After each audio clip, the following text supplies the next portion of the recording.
사랑은 선을 넘어 라는 제목으로 말씀의 은혜를 나누고자 합니다. 여러분, 선 넘어 보셨습니까? 저는 그만 초등학교 때 선을 넘고 말았습니다. 제 초등학교 시절에는 하나의 책상을 2명의 학생이 그렇게 앉아가지고 짝지를 이루었죠. 그런데 이 짝지가 보통은 어떻습니까? 남자, 여자 이렇게 혼합을 해가지고 짝지를 이렇게 앉혔습니다. 그러면 이 한 해가 시작되어지고 새 학기가 시작되어지면 거기서 꼭 선생님 나가고 나서 짝지 정해지고 나서 나가면 바로 좀 별난 여자애가 소리를 딱 지릅니다. 선 넘지 마! 그러면서 선을 딱 그 책상 가운데 푹 끄면서 이 선 넘어오면 죽는다고 막 협박을 합니다. 그래서 이 별난 여자애가 그렇게 선 넘지 말라고 경고하고 소리를 지르면 그때부터 주섬주섬 다른 여자애들도 눈치를 슬슬 보면서 야! 선 넘지 마! 선 넘지 마! 서로 다 이제 남자들한테 주의를 주면서 남학생들을 윽박하기 시작하죠. 그러면 남학생들은 어이없어 하기도 하고 억울해 하기도 하면서 그렇게 이 가운데 38선 휴전선이 싹 꺼지고 그것을 이제 넘으면 안 되는 그런 원칙이 정해지는 그러한 웃지 못할 상황이 벌어집니다. 그러던 어느 날 저는 지우개를 떨어뜨리고 말았고 넘지 말아야 될 그 선을 넘고 말았던 것이었습니다. 바로 위에서 책상 위에서 바로 책으로 머리를 딱 때리면서 선 넘지 말라고 그랬지 하면서 호통을 치면서 저에게 처벌이 가해지고 말았죠. 바로 거기서 한밤 더 옆으로 가가지고 더 좁은 지역으로 선을 그으면서 이제 여기야, 네 자리는 여기야, 이제 넘어오면 알지, 그렇게 협박을 당하고 말았던 저의 어린 시절. 우리 여기에 계셨던 우리 남자분들도 다 경험해 보셨지요? 경험 안 해보셨습니까? 워낙 얼굴이 너무나 출중하시기 때문에 다 그 얼굴로 다 그냥 여자애들 다 압살하셨습니까? 우리 하나님께서는 어떤 분이실까요? 우리 하나님께서는 첫 번째로 선을 정하시는 분이십니다. 뭐라고요? 선을 정하시는 분이십니다. 주께서 땅의 경기를 정하시며 주께서 여름과 겨울을 만드셨나이다. 주께서 물의 경계를 정하여 넘치지 못하게 하시며 다시 돌아와 땅을 덮지 못하게 하셨나이다. 인류의 모든 족속을 한 혈통으로 만드사 온 땅에 살게 하시고 그들의 연대를 정하시며 거주의 경계를 한정하셨으니. 아멘. 이처럼 땅의 경계를 정하시고 계절의 경계를 정하시고 물의 경계와 사람의 거주하는 경계를 우리 하나님께서 정하시는 줄로 믿습니다. 그래서 우리 하나님께서 정하신 이 선을 우리는 넘어서는 안 되는 것입니다. 이를 가장 잘 보여주는 것이 성경의 바로 지계석입니다. 한번 따라해 볼까요? 지계석. 지계선이라고 하기도 하고 지계표라고 하기도 하고 지계석. 이 지계석이라고 하는 것은 그 경계를 정하여서 땅의 그 경계 부분에다가 돌을 이렇게 놓아가지고 이 땅까지는 누구의 땅이고 이 땅까지는 누구의 땅이다, 이렇게 그 땅의 경계를 지정하는 그 돌이 지계석입니다. 우리 언양교회도 요 밑에 조금 내려가면 지계석 있는 거 보신 적 있으세요? 모르시네. 우리 교회 이렇게 내려가서 바로 양문회 안으로 이렇게 카바 틀어서 가지 않습니까? 딱 그 카바 트는데 거기 보면 돌이 하나 이렇게 딱 있는데 거기 보면 지계석 적혀 있습니다. 예, 그래서 이렇게 이 누구의 땅이지, 임자가 누군지 그 주인의 경계를 딱 정해가지고 거기에다 딱 그 끝에다가 돌을 놓아서 주인이 어디인지 어디까지인지를 그렇게 정해놓으신 그러한 돌, 그게 지계석이죠.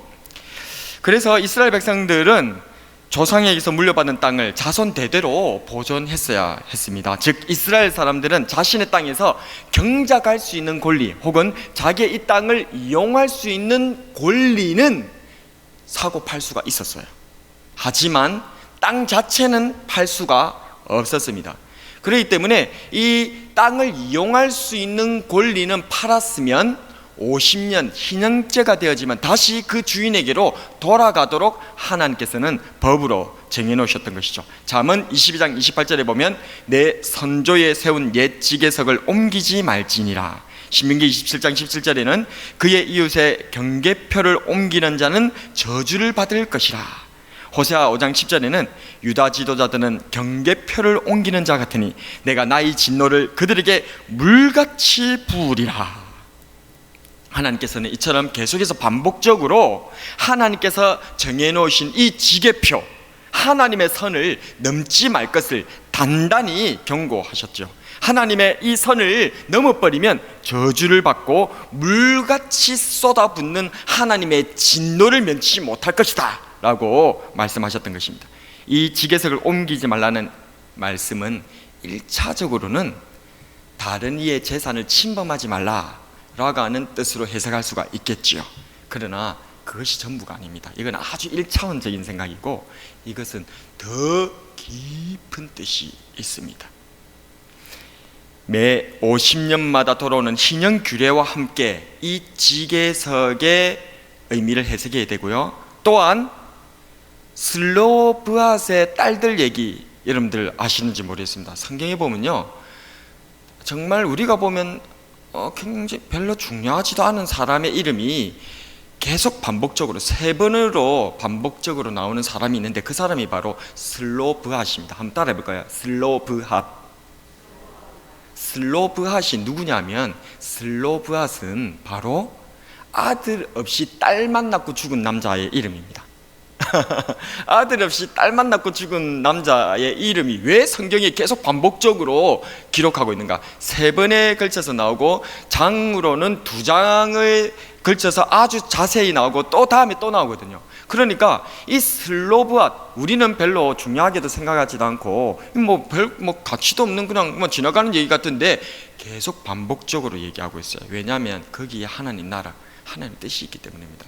이 슬로브앗은 아들 없이 딸들만 낳고 죽어버렸거든요. 그러다 보니까 하나님께서는 이스라엘 백성들에게 그 지파별로 가나안 땅을 분배하였잖아요. 그래서 여호수아 장군을 통해서 다 각각의 그 땅을 분배했습니다. 그리고 이 지계석을 옮기지 말라라고 하시면서 그 땅을 어떻게 하는 겁니까? 딱 보존을 시키고 있거든요. 그런데 그 가운데서 슬로브앗이라고 하는 이 아들을 낳지 못하고 죽은 이 남자가 하나 있는 거예요. 그러다 보니까 아들이 없으니까 슬로브앗에게 물려준 그 땅이 어떻게 되는 겁니까? 이제 이게 사라질 위기가 있게 되는 겁니다. 그래서 하나님께서는 슬로브앗의 딸들의 요청을 따라서 아버지의 그 재산, 특별히 그 땅을, 유업으로 받은 그 땅을 슬로브앗의 딸들이 이어받도록 허락하시거든요. 그게 계속 반복적으로 나옵니다. 왜 이게 반복적으로 나오는가? 중요하다 그 말입니다. 그만큼 하나님께서는 정해놓으신, 지파에게 정해놓으신 그 땅 한 줌 한 톨이라도 결코 흩어지지 아니하고 사라지지 아니하고 무너지지 않도록 선을 정해 놓으셨다는 것입니다. 이것은 요한계시록에 오게 되어지면 바로 요한계시록 7장에 나오는 14만 4천이라고 하는 그 말씀에서 또한 우리는 알 수가 있죠. 하나님께서 인치신 백성, 그래서 12지파별로 1만 2천 명씩 해서 14만 4천을 하나님께서 다 계수해서 하나하나 인을 치시거든요. 왜요? 하나님께서는 이렇게 선을 그으셔서 인을 치셔서 하나님의 백성을 반드시 지키시고 보호하신다. 단 한 명도 누락하지 않고 반드시 구원하시겠다고 하는 하나님의 선포가 바로 14만 4천으로 나타나더라는 것입니다. 뿐만 아니라 요한계시록 11장 갈대 지팡이로 측량하여서 하나님께서는 그 성전에서 예배드리는, 하나님을 경배하는 사람들을 딱 측량해서 딱 정해가지고 보여주시거든요. 바로 이것도 똑같은 것입니다. 이처럼 하나님께서는 경계를 딱 정하셔서, 선을 정하셔서 당신의 백성, 하나님을 믿고 우리 구주 예수 그리스도를 의지하는 저와 여러분들을 한 명이라도 남김없이 반드시 지키시고 보호하시고 구원해 주시는, 선을 정하시고 선을 지키시는 분이시라는 사실을 믿으시기를 바랍니다. 우리 하나님께서는 어떤 분이실까요? 두 번째로, 그러나 또한 우리 하나님께서는 선을 넘으시는 분이세요. 우리 하나님은 선을 정하시고 선을 그렇게 철저하게 지키시는 분이신데, 또한 우리 하나님은 선을 어떻게 하신다고요? 넘으시는 분이시다는 거예요. 아멘. 오늘 본문은 예수님께서 갈릴리 가버나움에서 나와서 두로와 시돈 지방으로 들어가셨을 때의 일입니다. 주님께서 가버나움에 계실 때에 유대인들인 바리새인 서기관들은 주님께로 몰려와서 주님의 제자들을 책잡고 비난하면서 주님과 말싸움을 일으키려고 하였습니다. 그러나 주님께서는 이런 유대인들을 뒤로하고 지금 두로와 시돈 지방, 즉 이방인들에게로 찾아가시는 모습이 오늘 본문에 기록되어 있죠. 원래 유대인들은 이방인을 비롯하여서 이방인들의 땅조차도 더럽게 여겼기 때문에 그곳에 가려고 하지 않았습니다. 그래서 당시 이스라엘에게는 3개 도로 나눠져 있었거든요. 우리나라는 8도로 나눠져 있잖아요. 8도. 그런데 이스라엘 나라는 몇 개도? 3도로 나눠져 있다 그 말입니다. 그래서 맨 밑에는 바로 예루살렘이 있는 유대도, 그리고 중간에는 사마리아도, 마지막 제일 위에는 갈릴리도. 그래서 이 도가 3개가 있는 거예요.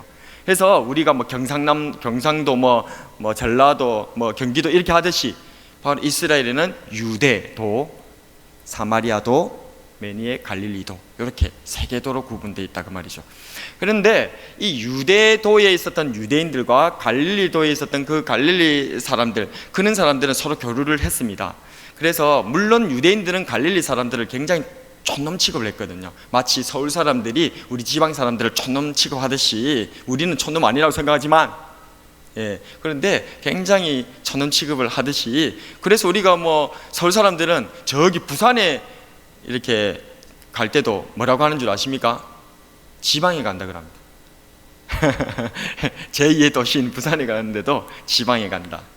어쨌든 서울 사람들이 우리 지방에 있는 사람들을 그렇게 자기네들 우울하게 이렇게 생각하는 그런 부분들이 있는 것처럼, 과거에 이 유대도에 있었던 정치, 경제, 종교의 중심지였던 이 유대도에 있었던 유대인들은 갈릴리도 사람들은 촌놈 취급을 하기는 했지만, 그래도 어쨌든 자기네들이 유대인이다, 형제들이다, 그렇게 생각하고 교류를 했습니다. 근데 이 유대도와 갈릴리도 사이에 있는 사마리아도, 이 사마리아도는 원수처럼 생각했습니다.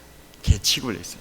왜냐하면 이 사마리아인들은 이스라엘이 남과 북으로 나눠져서 북왕국 이스라엘이 그렇게 나눠져 갔었을 때에 그 북쪽의 사람들은, 북쪽 지파 사람들은 저 아수르라든지 또 바벨론이든지 다른 그런 이방 족속들하고 피를 섞어가면서 혼혈이 되어졌기 때문에, 그래서 이 사람들은 그냥 이방인이다 그러면서 개취급을 하면서 원수같이 어르렁대면서 살았습니다.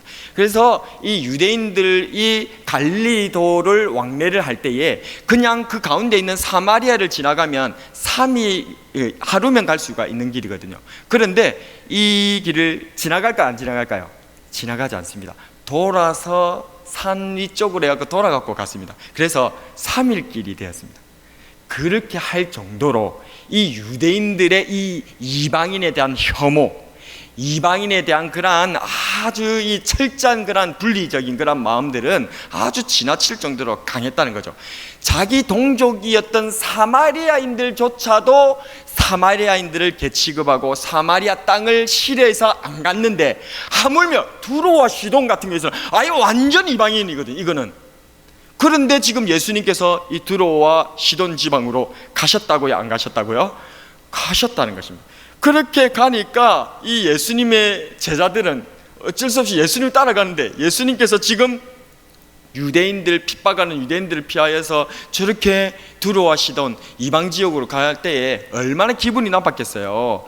어쩔 수 없이 끌려가듯이 그렇게 주님을 따라서 이 두로와 시돈 지방으로 가면서 기분이 굉장히 나빠 있는 거죠. 그런데 그곳에 한 여인을 만나게 된 겁니다. 이 여인은 다짜고짜 큰 소리를 지르면서 이 이방 여자가 막 달려와 가지고 막 얘기를 하는 거예요. 이 여자는 어떤 여자였습니까? 바로 가나안 여인으로서 자기의 딸이 귀신이 들려가지고 이것을 고쳐달라고 주님께로 와서 그렇게 호소하고 그렇게 간절히 요청하던 여자였던 것이죠. 그러니까 안 그래도 짜증나고 지금 유대 땅에서 쫓겨나가지고 유대인들이 싫어하고 바리새인들과 서기관들이 굉장히 싫어하니까 그것 때문에 지금 들어와 시돈 지방에까지 온 것만 해도 굉장히 기분 나쁜데, 이 천한 여자가 와가지고 계속 또 이방인 여자가 들러붙어갖고 말을 걸어서 자꾸만 자기네들 옆에 붙어서 이방 땅에 온 것도 불쾌한데 이방 여자가 가까이 오니까 얼마나 불쾌한지 제자들이. 그래서 주님께 말합니다. 그 여자가 우리 뒤에서 소리를 지르오니 그를 보내소서. 주님께서 한마디 좀 애가 쫓아나 달라 그 말이지요. 이에 주님께서 드디어 이 가난안 여자에게 입을 여십니다. 그런데 놀랍게도 주님의 입을 통해서 나온 그 내용은 우리가 생각했던 그 사랑의 주님의 말씀이 아니었던 것이죠. 24절에 예수께서 대답하여 이르시되 나는 이스라엘 집에 잃어버린 양 외에는 다른 데로 보내심을 받지 아니하였노라. 그러니까 지금 예수님께서는 이 가난안 여자, 이 이방 여자가 자기 귀신 들린 딸을 고쳐달라고 그렇게 살려달라고 부르짖고 애원하는 이 이방 여자한테 뭐라고 했다고요? 나는 이스라엘 사람들만 구원하지, 이스라엘 사람들만 도와주지, 이방 사람하고는 나는 손절이다, 꺼져라, 그 말인거든. 얼마나 참 모독적이고 정말 이렇게 경멸적이고 또 이렇게 배타적인 그러한 표현입니까? 하지만 이 여인은 물러서지 않고 주님께 절하면서 제발 도와달라고 간절히 호소합니다. 이런 그녀에게 주님께서는 더욱더 강한 어조와 심지어는 개 취급하는 인격 모독성 발언을 하면서 딱 잘라 말씀해버리죠. 자녀의 떡을 취하여 개들에게 던짐이 마땅하지 아니하니라. 넌 개니까 니도 개고 니 딸도 개고 개들은 저리 가라. 그렇게 예수님께서 말씀하셨다 그 말이죠. 굉장히 모독적인 발언입니다. 안 그래도 귀신 들린 딸 때문에 비참했던 그 여인이었습니다. 딸 한번 살려보겠다고 한 번도 본 적 없었던 낯설고도 매정하고 또 모욕적인 저 젊은 청년에게 이 여인은, 이 어머니는 도리어 더욱더 강하게, 더욱더 간절하게, 더욱더 절박하게 주님께 매달리면서 외칩니다. 27절 말씀인데요, 이 27절 말씀은 우리도 같이 믿음으로 한번 외쳤으면 좋겠습니다. 같이 한번 읽어보겠습니다. 시작. 여자가 이르되 주여 올소이다마는 개들도 제 주인의 상에서 떨어지는 부스러기를 먹나이다 하니. 예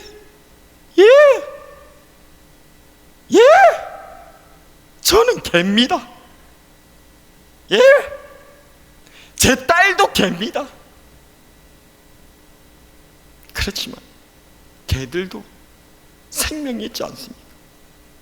개들도 주인의 상에서 주인이 손 닦는다고, 그래서 그 더러운 손 그거 닦는다고 그 빵에다가 이렇게 해갖고 손 닦아갖고 그거 던지는 그 빵이라도 그 부스러기라도 받아먹고 살지 않습니까? 그 부스러기라도, 그 이렇게 손 닦고 발 닦은 그 빵 부스러기라도 우리한테 좀 주십시오. 그래 우리는 저와 제 딸은 개입니다. 주십시오. 이렇게 이 여자가 예수님께 나오더라는 거예요. 이에 주님께서는 선언하십니다. 28절을 함께 읽어보겠습니다. 이에 예수께서 대답하여 이르시되 여자여 내 믿음이 크도다, 내 소원대로 되리라 하시니 그때로부터 그의 딸이 나으니라. 아멘. 할렐루야. 우리 주님의 놀라운 은혜가 이 이방인 여자, 가나안인 이 여자에게 임하게 된 줄로 믿습니다. 그런데 요한복음 4장에도 보면 이와 비슷한 일이 벌어지고 있습니다. 주님께서는 갑자기 아까 유대인들이 그렇게 경멸하던 사마리아로 가겠다는 거예요. 사마리아로. 그리고 그곳 우물에서 햇볕이 장렬하는 정오에 우물을 길러 온 한 여인을 만납니다. 당시 유대인과 사마리아인들은 원수처럼 서로 개 취급하던 때였습니다. 그런데 난데없이 주님께서 물 깃던 사마리아 여인에게 말을 거는 것입니다. 물 좀 주시오. 자신의 동네에서도 5번의 결혼 실패로 개 취급을 받고 있었던 이 여자는 도리어 모른 척하면서 자신은 뭐 좀 되는 것 같이 하면서 유대인인 예수님을 도리어 자기가 개취급을 하면서 말합니다. 당신은 유대인으로서 어찌하여 사마리아 여자인 나에게 물을 달라 하나이까?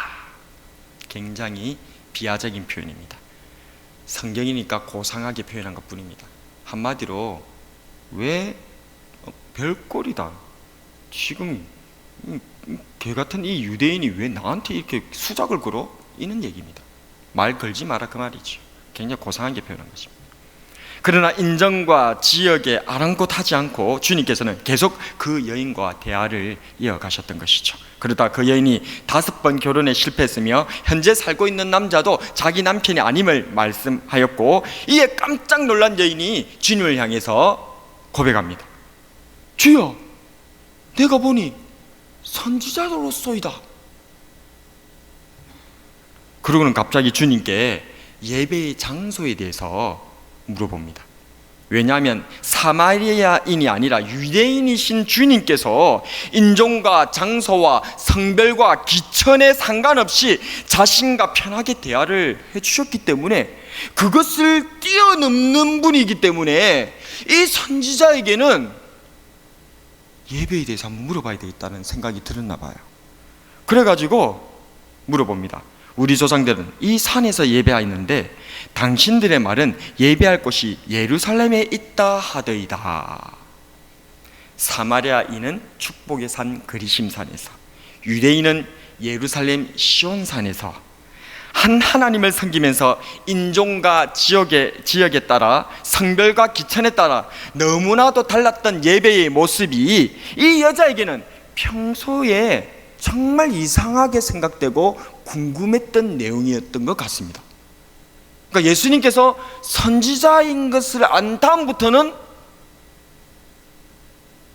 사마리아인과 유대인이 한 하나님을 섬기면서도 한동적이면서도 각각 예배를 드리는 이게 이상하게 여겨졌던 거예요. 이 여인은 평상시에. 그래가지고 이런 인종과 지역과 성별과 기천을 뛰어넘는 예수님이라면 요걸 한번 물어봐야 되겠다라고 물어보았던 겁니다. 그때 예수님께서 뭐라고 하셨죠? 바로 이 산도 아니고 저 산도 아니고 인종도 아니고 지역도 아니고 남녀도 아니고 기천도 아니고 인간이 세워놓은 그 어떤 제도와 정치나 어떤 종교나 그 어떤 선도 아니라 하나님께서는 지금도 영과 진리로 예배하는 사람을 찾고 있다라고 말씀하셨던 것입니다. 할렐루야. 몇 번의 대화를 통해 주님을 선지자로 고백하고, 심지어는 성경에서 통틀어서 주님으로부터 제일 처음으로 당신께서 하나님의 아들 그리스도이심을 듣게 된 최초의 사람이 바로 이 사마리아 여자였다는 거예요. 놀랍지 않습니까? 왜요? 이 사마리아 여자는 갈급함이 있었다는 거예요. 우리가 생각하는 이 사마리아 여자는 5번의 결혼 실패, 6번의 그러한 법적으로 결혼도 안 한 남자와 같이 동거하면서 살아가는, 그래서 우리가 생각하기에는 정말 비참하고 또 비천하고 또 정말 삶이 난잡한 그런 삶의 모습같이 보였으나, 실상 이 여자는 하나님 앞에 항상 뭔가 이 은혜와 이 사랑과 이 하나님의 능력에 대한 갈급함이 있었던 여자였다는 거예요. 그래서 우리 예수님께서 이 사마리아로, 이 여자를 찾으러 이 사마리아에 선을 넘어 오셨는 줄로 믿으시기를 바랍니다. 그래서 주님께서는 이 여인을 만나려고 이렇게나 하나님의 은혜를 갈망하고 그리스도를 기다렸던 이 여인을 위해 인종과 지역과 성별과 기천의 선을 뛰어넘어서 찾아와 주시고 만나 주셨던 것이죠. 오늘 본문의 이 가나안 여인도 마찬가지입니다. 우리는 기억해야 합니다. 그녀가 주님을 향해 처음부터 어떤 믿음을 가졌었는지 말입니다. 그녀는 주님을 향해 외쳤습니다. 22절에 보면 같이 한번 읽어봤으면 좋겠습니다. 22절 나오죠. 시작. 주 다윗의 자손이여 나를 불쌍히 여기소서. 이 가난 여자는 예수님을 처음부터 뭐라고 부른다고요? 주 다윗의 자손이야. 예수님 그 앞에 본동네라고 불렸던 그곳에서 이 바리새인들과 서기관, 유대인 중에서 유대인들, 그들에게 배척을 당했던 분이십니다. 그런데 유대인에게 배척당했던 예수님께서 이 이방 땅에 왔었을 때에 이 가난 여자가 예수님께 한다는 말이 예수님을 뭐라고 불렀다고요? 주라고 부른다네요. 주, 그리스도다, 구세주다, 그 말입니다. 그리고 이어서 설명합니다. 왜 예수님이 주인가? 예수님은 뭐기 때문에 다윗의 자손이요, 다윗 왕의 후손이라는 것입니다. 아니, 이 이방 여자가 어떻게 다윗 왕을 알고, 그리고 다윗 왕의 후손이 예수님이라는 것을 대체 무슨 근거로 고백을 하냐는 거죠. 그는 예수님께서 하나님의 아드님 그리스도라는 사실을 알았던 거예요. 그것을 믿었던 것입니다. 그래서 예수님께로 이렇게 온 거예요. 그 어떤 환난과 핍박과 사람들의 그런 여러 가지 차별과 배척과 심지어는 그런 모독적인 발언 앞에서도 그것을 진실로 믿지 아니하고, 그것을 사실로 받아들이지 아니하고, 거기에 상처받고 거기에서 아파하면서 좌절하고 넘어지고 자빠진 채로 그렇게 울고만 있는 것이 아니라 도리어 자기를 짓밟아도, 자기를 방해하고 자기를 누른다 할지라도 이 여인은 예수님께 끝까지 붙들려 나갈 수 있었던 것입니다. 그 부스러기 은혜라도 주시옵소서. 왜요? 예수님은 그리스도시니까.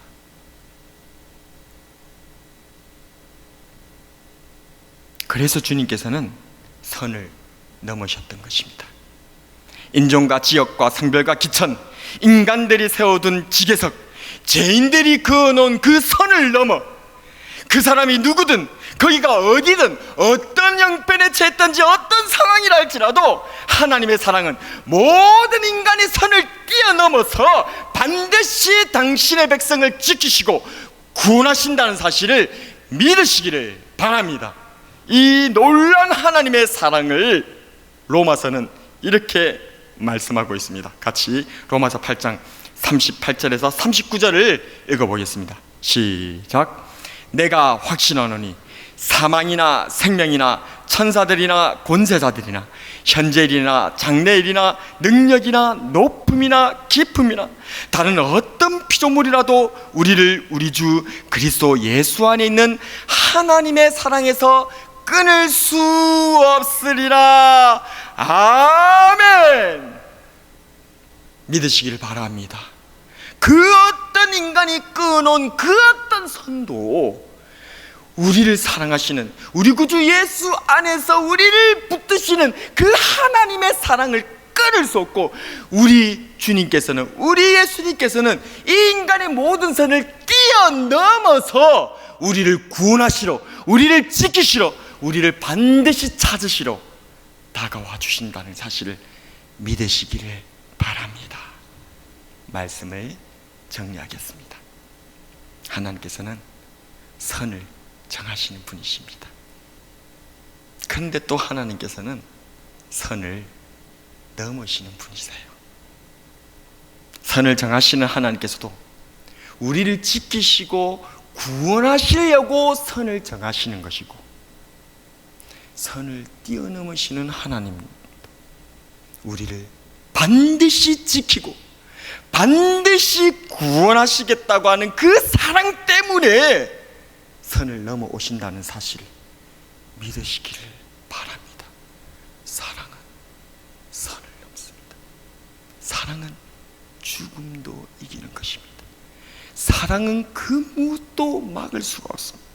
우리 아버지 하나님의 뜨거우신 사랑, 우리 구주 예수 그리스도의 죽기까지 흘려주신 그 피뿌림의 그 사랑이, 우리가 그 어떤 죄를 지었든지, 우리가 그 어떤 환경에 처해져 있든지, 내가 그 어떤 상황 가운데 빠져 있다 할지라도 주님은 그 모든 선을 넘으셔서 그 사랑이 저와 여러분을 찾아오신다는 사실, 반드시 찾아오셔서 지키시고 보호하시고 구원하신다는 사실을 믿으시는 저와 여러분 되시기를 바랍니다. 우리 하나님께서는 우리를 사랑하시는 아버지십니다. 우리 예수님께서는 생명을 바치기까지 선을 넘어 구원하시는 그리스도인 줄로 믿습니다. 높음이나 기쁨이나 다른 어떤 피조물일지라도 결코 끊을 수 없는 선을 넘어 우리를 사랑하시는 우리 아버지 하나님과 우리 구주 예수 그리스도를 믿고 사랑하고 의지하며 감사하시는 저와 여러분이 되길 주님의 이름으로 축복합니다.